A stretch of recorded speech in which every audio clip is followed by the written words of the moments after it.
Danny.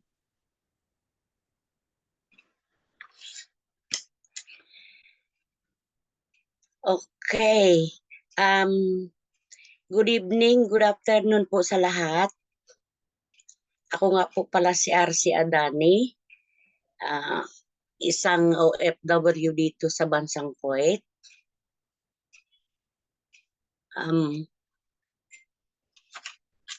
Una-una sa lahat, magpasalamat ako sa Diyos na nandito pa ako hanggang ngayon.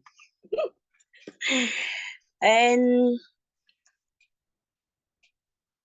sa nag-invite sa akin dito, pasalamat din ako kay Coach Roland and na walang sawa sa pagtulong sa akin dito sa negosyo na to. And sa mga coaches, pasalamat din ako sa kanila. So, yun na nga. Na-invite din ako, katulad ninyo, na na-invite dito sa negosyo na to. And sinubukan ko para malaman ko kung kaya ko ba o hindi. Tapos sa pagpaliwanag sa akin, papasok sa Zoom, ayun, naintindihan ko rin ang proseso niya. So, nagustuhan ko rin naman. Kaya pinagpatuloy ko. Hindi ako huminto, tuloy-tuloy pa rin. Sa mga OFW, gusto ko lang sabihin sa inyo na kailangan baguhin natin yung pag-iisip natin kasi sa ngayon lahat mahal na ang bilihin. Kaya kailangan maghanap tayo ng extra income natin. Dahil pag wala na tayo sa trabaho, wala na rin tayong pagkakitaan. Samantala kung maghahanap kayo ng extra income ninyo, pag uwi nyo ng Pilipinas, meron pa rin kayong pag-asa na makahanap ng pagkakitaan nyo. Lalo na pag tumanda na tayo. Wala nang tatanggap sa atin. So, ang mapapayo ko sa inyo lahat, huwag kayong magdadalawang isip. Kung sino man yung mag-invite sa inyo dito sa business na to, itry nyo, subukan nyo lang. Pakinggan nyo yung paliwanag sa inyo. Hindi yung hindi nyo pa nga nasubukan, ayaw nyo na. Dahil marami nga, kahit na marami kayong naipon, hanggang saan yan? Hindi naman siguro kayo nakaipon ng milyon.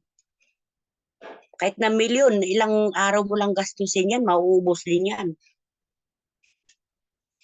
Kaya, ang masasabi ko lang,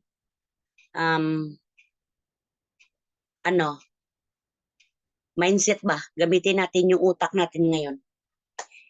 Hindi puro gasto, tapos pag uwi natin, wala. Pagtatawanan lang tayo kasi galing tayong abroad, wala naman tayong pera na malaki. O, diba? Kaya, yun lang ang masasabi ko sa mga OFW na sana mag-iisip-isip kayo. Dahil hindi habang buhay na sa abroad na may trabaho. Dahil pag tumanda tayo, nako, aywan ko lang kung kaalagaan tayo ng mga anak natin o pamilya natin.